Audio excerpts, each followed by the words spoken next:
Buenas noches, ¿cómo estás? Muy bien, Eden, aquí a tus órdenes, después de unos días de ausencia. Sí, ya sé, como que nos ausentamos un poquitito, pero me da gusto que ya hayamos coincidido una vez más, ya estás aquí en territorio bajo el mismo horario y podernos coordinar, porque en diferente horario sí es más difícil. Sí, hombre, 2 horas de diferencia cuando estaba ya en Mexicali, Así pero bueno. es correcto, mi estimado. A ver, comienza a ilustrarnos, ¿cuál es el libro que vamos a tocar el día de hoy? ¿Y Este quién es el libro, escritor?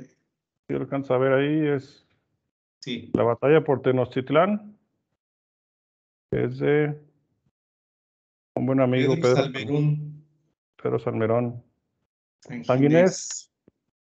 sí es un historiador eh, cuya carrera ha estado basada más en todo lo que se refiere a la Revolución Mexicana. Su tesis de doctorado tiene que ver con el tema de la División del Norte, de los carrancistas.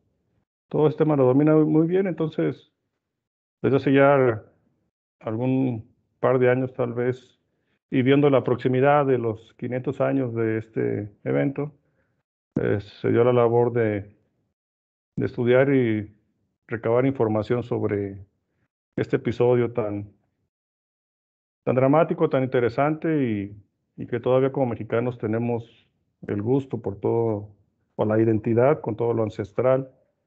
Algunos le dicen precolombino, otros le dicen precortesiano. Creo que lo que más me gusta a mí es el término ancestral de toda la cultura, principalmente mexica o toda la cultura náhuatl, aunque también, bueno, los mayas, los mixtecos, somos un país con una diversidad cultural. Es correcto. ¿En qué etapa se desarrolla? El libro está exclusivamente sobre la batalla o el sitio a Tenochtitlán, bueno, un poco antes de la llegada de Cortés a Veracruz, o lo que es Veracruz. Ahí funda la Villarrica de la Veracruz. Y de ahí suceden una serie de acontecimientos antes de la llegada a México Tenochtitlán. Pero lo interesante del libro y lo que quería compartir con todos ustedes es que, si recordarás, en el primer video yo inclusive recomendé el libro de Thomas Hobbes, eh, Sí, referente a la conquista, ¿no? Como tal, o como se le conoce, conquista con C mayúscula, con C minúscula. También hay una gran polémica ahora que se cumplieron los 500 años, ya ha habido demasiada información, hay muchas personas de diferentes formas de pensar. Yo trato de leer de ambos sentidos eh, para tener una opinión un poco más imparcial.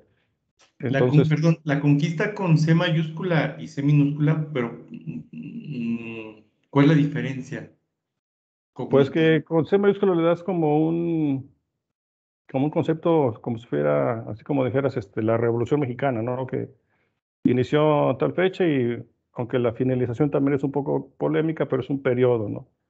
Cuando hablamos de conquista, con C mayúscula, pareciera que el 13 de agosto de 1521, cuando cae México Tenochtitlán, pareciera que ahí se terminó el tema, ¿no? Como si el sometimiento de los mexicas hubiera significado en sí la dominación de todo el territorio de lo que fue la Nueva España.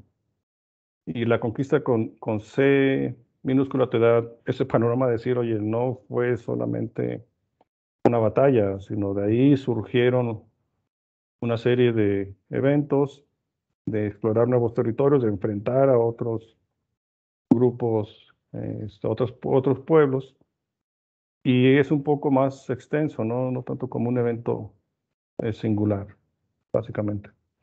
Ah, ok, ok. Me queda claro. No, Entonces, sí, sí debe de merecer ahí el respeto, porque pues, realmente eso marca un hito total en la historia del país como tal, en la conformación. Entonces, yo creo que sí hay que darle la importancia de vida. Y pues igual la historia siempre va a juzgar a los perdedores y van a gloriar a los vencedores. Eso me ha quedado claro. Pero Sí, entonces por cuéntanos eso, de este libro, cómo se va desarrollando. antes de eso, para terminar mi comentario, bueno, yo había recomendado a Thomas Hobbes porque yo lo leí hace ya muchos años, ¿no? Varios años.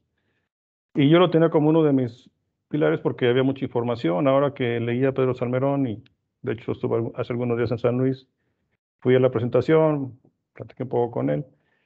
Y pues bueno, el libro de Thomas Hobbes sí tiene imprecisiones que estuvo explicando y que han explicado otros historiadores como Navarrete acerca de que mucha literatura que existe acerca de ese periodo pues está basado principalmente en las cartas de relación de Hernán Cortés, en el libro de Bernard Díaz del Castillo, de Gomara, y como que de ahí se lanzan a una descripción cronológica de todos los eventos que se dieron, contados obviamente por los españoles, y pocas veces se detienen a analizar, porque el papel del historiador también es tratar de entender cómo pensaban las gentes en sus momentos históricos. Y lo interesante del libro de Pedro Salmerón es que reduce su periodo a la llegada de Cortés y a la caída de México Tenochtitlán, pero a la vez te va confrontando con las diferentes fuentes de quienes dicen que en X periodo se juntaron 5,000 tlaxcaltecas, otro historiador dice que eran 50,000, otros dicen que eran 200,000, y trata de ponerte esos puntos de vista para demostrar que los mismos cronistas o los mismos historiadores de aquellas épocas tenían diferente información, por lo tanto, se tiene que analizar el texto un poco más a detalle como para determinar que lo que diga uno tenga toda la razón. Y bueno, dibuja a un Hernán Cortés que, sin dudar de su valentía, pues así como que un experto militar pareciera que no. Todo su arrojo obviamente es indudable. El oportunismo político también, porque pues, México Tenochtitlán, sin ser tal vez un imperio como lo han querido demostrar, sí tiene un dominio muy amplio y un sometimiento a muchos pueblos a la redonda y todavía zonas un poco más alejadas. Y Cortés supo hilvanar unas relaciones entre ellos para conjuntar un ejército grandísimo y convencer inclusive a los que eran favorables o tenían simpatía por los mexicas para que se volvieran en contra.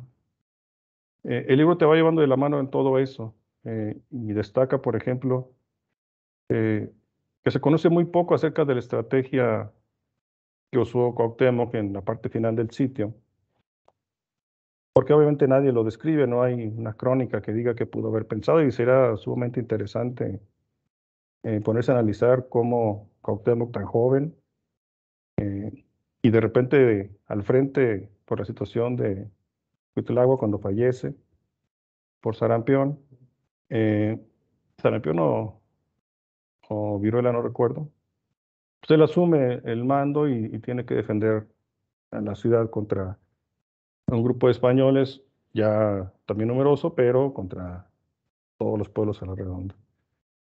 Y sobre todo contrasta, por ejemplo, decían que pues, los mexicas estaban muriendo de hambre ya en la parte final del sitio, y, pero a la vez decían que comían carne humana, ¿no? Eso fue ciertos temas que han estado muy marcados en toda la literatura que nosotros leemos, desde que Moctezuma pues le tenía miedo a ciertos, este, ¿cómo se le dice? Fue la palabra, a ciertos augurios, que hacía un cometa, que si pasaban ciertas cosas él lo asumía como algo negativo, y que tampoco está tan demostrado. Entonces el hecho de que dijeran que los mexicas estaban muriendo de hambre, habiendo tantos muertos en la parte final del sitio, pues ¿por qué no se los comía, no? Si eso fuera realmente cierto, que comían carne humana. Y bueno, tenían también la carne de los caballos que iban matando desde aquella famosa huida, que unos le dicen la noche triste, otros la noche de la victoria, y otros simplemente la noche de la huida, ¿no? Y toda esa información que presenta Pedro, citando a un historiador, citando a otro, te vas dando cuenta que tiene un criterio el libro muy centrado acerca de los sucesos, ¿no? De toda la información que existe alrededor y que te abre el panorama de lo que sucedió realmente aquella noche que culminó el 13 de agosto de 1521. Sí, es bastante interesante.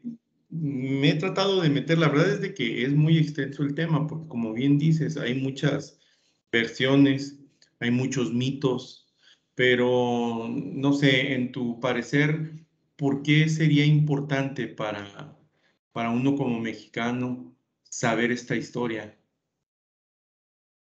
Pues mira, en gusto se rompe en género, ¿no? Como mexicanos, pues tenemos la herencia que nos dejan los españoles.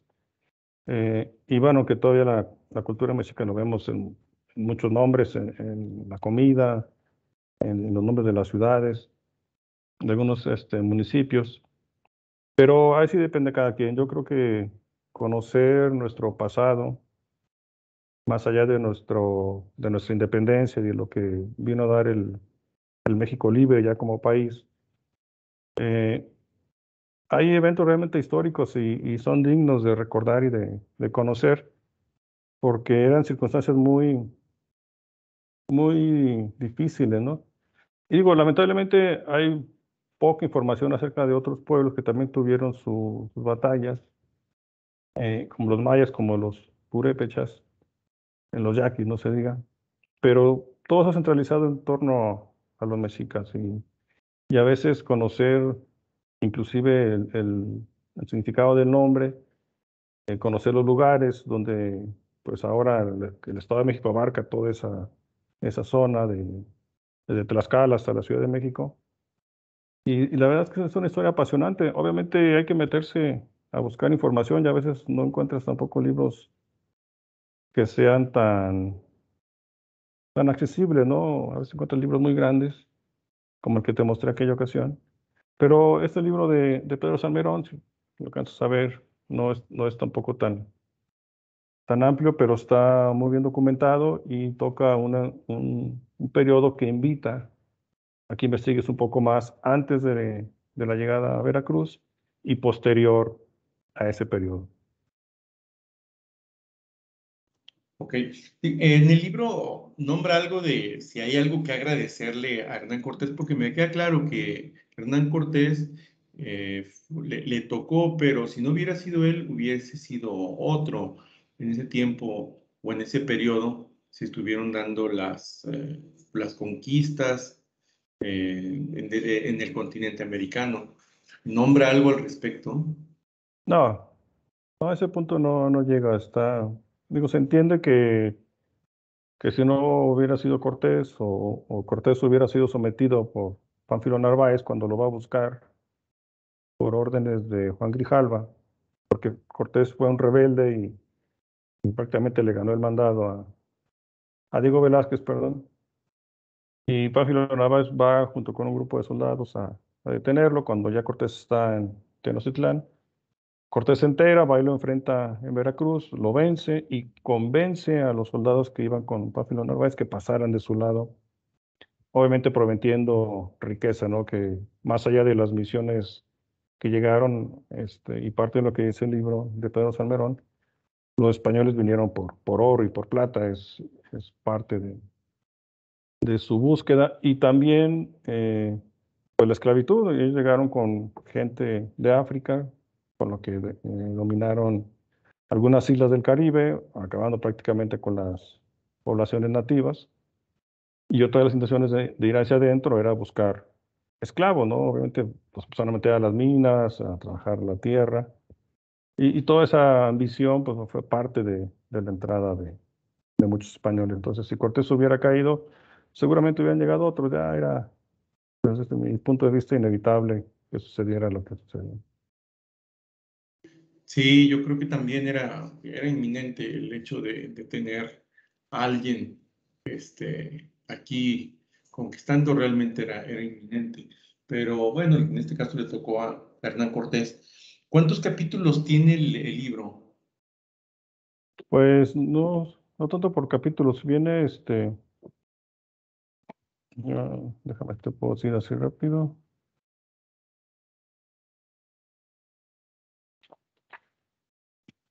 Son 5 capítulos compuestos de diferentes temas, ¿no?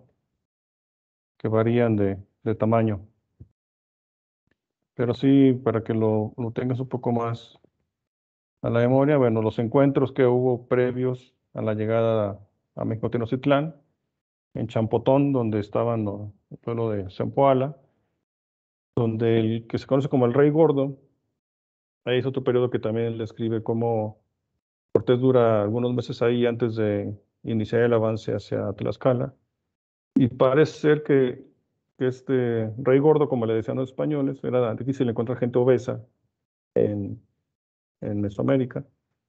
Pues es el que empieza a hacer la estrategia de convencer a los pueblos de que a través de Cortés podían liberarse del dominio mexica, ¿no? Entonces narra varios encuentros. Con los tlaxcalas, también los tlaxcaltecas tuvieron sus diferencias. Xicoténcatl el joven y Xicoténcatl el viejo, unos estaban a favor de aliarse con los españoles, otros de darle guerra. Después ya entra a la guerra, las diferentes matanzas, la de Otumba, la de Tepeaca, y después ya entra al sitio de Tenochtitlán en el capítulo 3. Y el cuarto ya son los resultados. ¿Qué pasó después? Realmente fue un mundo nuevo, la resistencia y la persistencia. Y el último capítulo acerca de las definiciones y las discusiones, ¿no? Si se llama Conquista de México, si se trata, hay un capítulo que trata de modernos contra primitivos, que es parte de la literatura que se maneja, que los españoles dominaron con cierta facilidad porque pues, traían los arcabuces, traían las espadas de acero, de hierro y sobre todo los caballos, ¿no? Como si eso en sí hubiera sido un factor determinante y la verdad es que no fue así.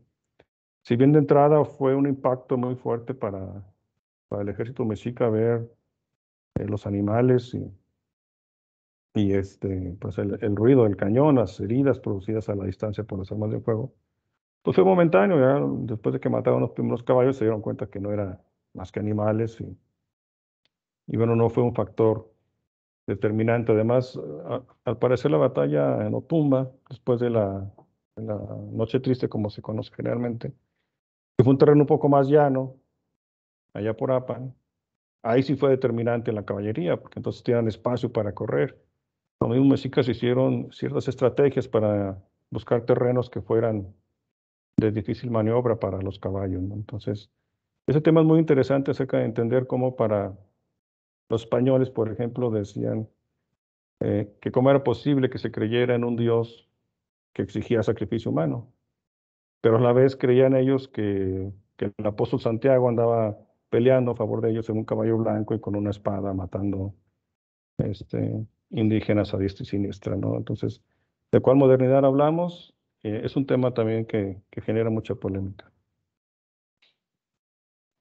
Sí, siempre la parte de la religión va, va a dividir opiniones. Y bueno, cada quien tendrá la suya, pero es interesante ver los diferentes puntos de vista y más cómo influyeron en esta parte de la historia. En el libro dice algo sobre la Malinche. Me refiero a que cuando hablamos de la Malinche, está totalmente satanizada. Yo considero que fue pues, igual, fue algo eventual. Tuvo la ventaja de poder entender el español o el castellano en ese momento y fue un factor, pero tampoco fue alguien que levantara la mano. Me queda claro que pues fue parte de la gente sometida.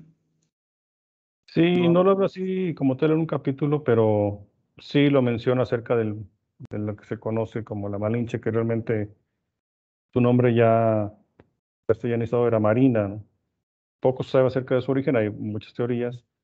Lo interesante de la historia de la Malinche, que mucha gente piensa que aprendió el castellano por arte de magia, ¿no? Y no fue así, realmente otra de las virtudes o de las suertes que tuvo Cortés fue cuando llega a Yucatán. Ahí se entera de que en un naufragio previo, por allá de 1514, habían caído unos españoles en manos de los mayas y mataban a la mayoría, pero otros vivieron, se los llevaron a su pueblo, que fue Jerónimo de Aguilar y Gonzalo Guerrero. Cuando Cortés llega ahí, pues a través de señas, imagínate la comunicación entre entre ellos, se entera de que hay dos españoles y los manda a llamar. Gonzalo Guerrero ya se había casado con una maya, ya tenía su familia, ya se había pintado el cuerpo, se había perforado las orejas, ya tenía más finta de maya que de español. Entonces, Cortés los invita a que se unan con ellos y Gonzalo Guerrero dice que no, él decide quedarse porque ya se adaptó a la vida maya. Y Jerónimo de Aguilar sí decide irse con Cortés. Para ese momento, Jerónimo de Aguilar hablaba el maya y los siguientes pueblos con los que se fueron cruzando conforme avanzaban hacia el norte eran mayas, entonces sirvió de intérprete en esa primera fase, hasta que llegó a lo que actualmente es más o menos Tabasco. Ahí se encuentran, hay otra batalla muy fuerte y dominan a los pobladores, y cada que terminaba una guerra, pues la tradición de parte de los grupos mexicas era, de los grupos náhuatl, era dar a las doncellas, ¿no? Como un símbolo de un trato de paz. Y entre esas doncellas está Marina, que parece ser que ella también fue dada en otra guerra con un grupo náhuatl. Y resulta que Marina hablaba el náhuatl y el maya, y así partieron hasta llegar a Veracruz. Cuando llegan a Veracruz, entonces Cortés ya tenía la traducción perfecta, era del náhuatl al maya, que traducía Marina, y del maya al español, que traducía Jerónimo de Aguilar. Junto con ellos iba, creo que era un paje, se me fue ahorita su nombre, un muchacho joven, que él aprende muy rápido el náhuatl y fue el que finalmente se vio más de intérprete que estos dos. Pero Marina, cuando la recibe, Cortés se la entrega a Portocarrero, la hace su esposa, y luego como Cortés se arrepiente, y cuando llegan a Veracruz, manda a Portocarrero a España, de los primeros viajes que hizo ya, donde pues ya mandaba algunos obsequios, y lo manda con la intención de alejarlo de Marina, pero le da a otra chica que también se lleva a Portocarrero, y finalmente Cortés se queda con Marina. El término de Malinche era más bien como los nahuas le decían a Cortés, y en algún punto de la historia se empezó a confundir Malinche refiriéndose a Marina, y no, quien realmente era Malinche era Cortés. Fíjate cómo así se hacen los chismes, dirían en mi pueblo. Cómo va cambiando la versión a través de la historia y cómo se va cargando de estigmas el nombre o el símbolo de la Malinche, porque hoy en día, más allá de ser un personaje de la historia, ya es un ícono, y un ícono al cual se le tiene mucha carga negativa, pensando que gracias a ella o que por la culpa de ella fue dada. Y eso, pues mucho parte de los libros de texto gratuitos, ¿estás de acuerdo? O sea, en la historia que enseñan en tercero, cuarto, quinto de primaria, la resumen de tal manera que dicen: Hernán Cortés llega, pierde y luego vuelve a ganar, y quien lo ayuda es la Malinche. Y ya, o sea, esa es la historia de la conquista de México, cuando en realidad lleva pues bastante riqueza cultural, porque pasa no nada más en un solo punto de México, sino que se va extendiendo. Y de ahí se pierde un poquito a cómo se llega a la corona, cómo es todo esto. ¿Hasta qué parte abarca el libro? Hasta la caída de Tenochtitlán, el 13 de agosto de 1521. Después vienen unos capítulos de análisis, de confrontar algunas situaciones, pero básicamente es hasta ahí. Ya después, bueno, hay otros libros que yo recomendaría, como La Guerra Chichimeca. También fue un proceso complejo, pues digo, pareciera que ya acabó el término, ¿no? Está La Conquista Espiritual de México, también un libro muy bueno. Entonces la historia es bastante amplia, ¿no? Y este libro está enfocado en una parte que apasiona. ¿Te acuerdas en el primer video que yo te platiqué que había leído en mi adolescencia, apenas entrando en mi adolescencia, un libro precisamente sobre la batalla de México-Tenochtitlán?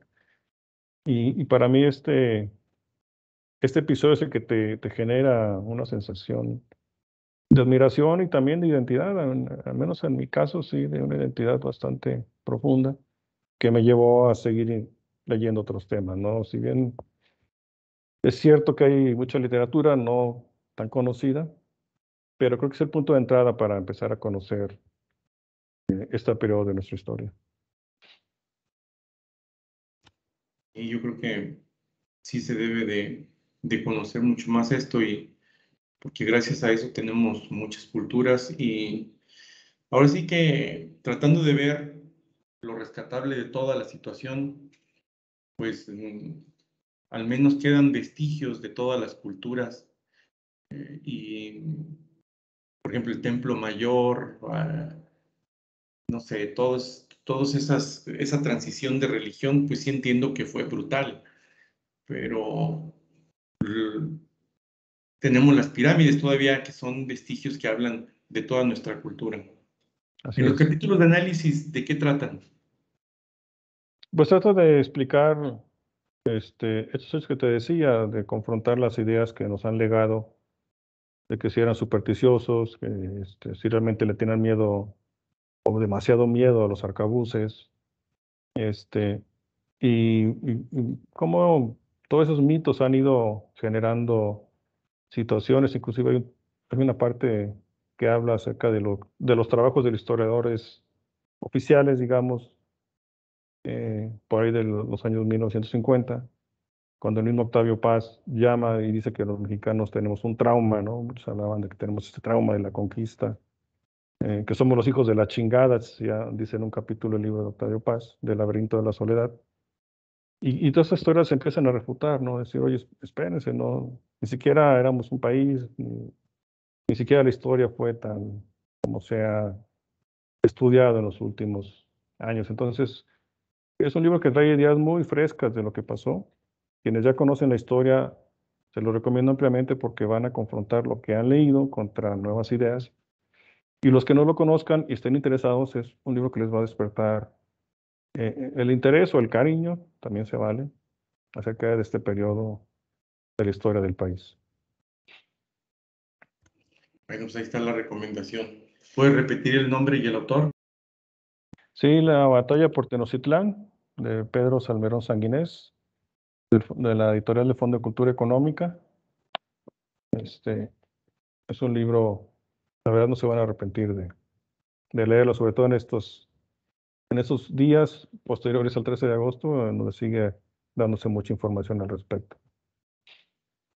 ¿Alguna perspectiva que te haya cambiado el libro, o que tú hayas dicho esto, no lo sabía, o algo que te haya iluminado?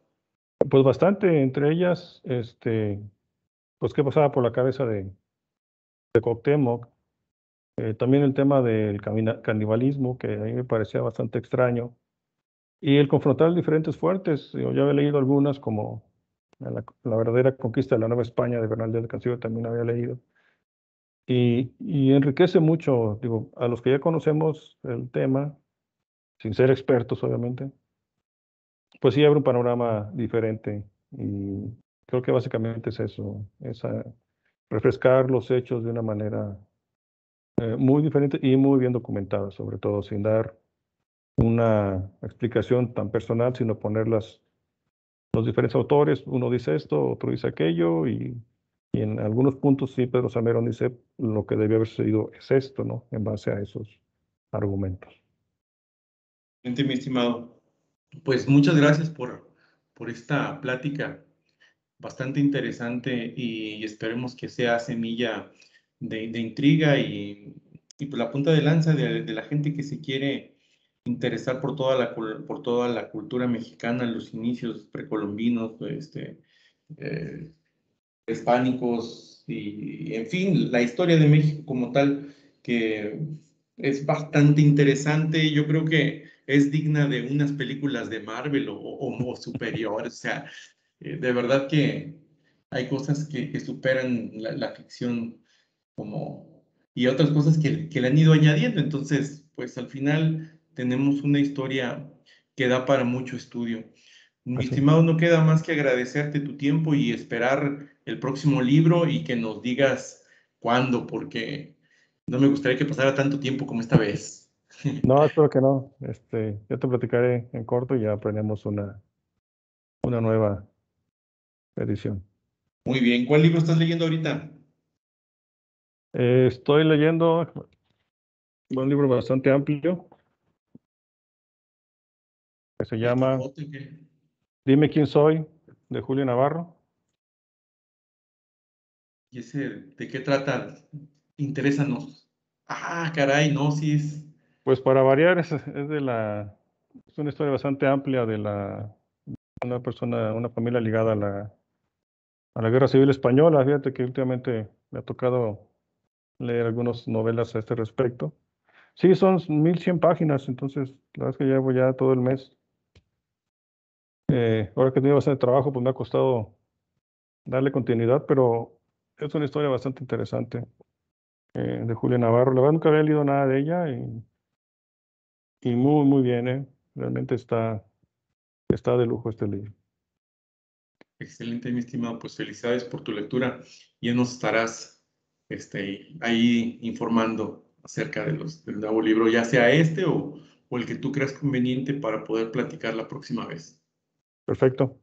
Edel, muchas gracias. Si quieres dar tus redes, tu nombre Sí, para quien no te conozca aún, que te pueda contactar o que nos pueda dar su punto de opinión, todo comentario y crítica es bien es recibida. válido. Claro, sí. Octavio Almanza López, estoy en Facebook y Octavio Almanza L en Twitter. Iba a iniciar uno de TikTok, pero no me ha dado tiempo. Mi hijo me dio de alta una cuenta que se llama Hábito de la Lectura, pero no he logrado todavía subir algo. Espero que ya en los próximos días pueda tener información para ustedes. Con todo gusto. Excelente. Si en algún momento te sirve el material que hemos grabado, cuenta con él sin ningún problema. Muchas gracias, Eden. ¿A qué va? Bueno, Perfecto. pues no queda más que agradecerte una vez más y agradecer a todos los que nos hacen favor de vernos y recordarles que estamos en Facebook como itech.com.mx, estamos de igual manera en YouTube, itech.com.mx, y recordarles también que le den like y compartir si nos están viendo en Facebook, si nos están viendo en YouTube, que se suscriban y que de igual manera lo compartan. Mi estimado, muchas gracias. Al contrario, buenas noches. Buenas noches. Bye. Bye.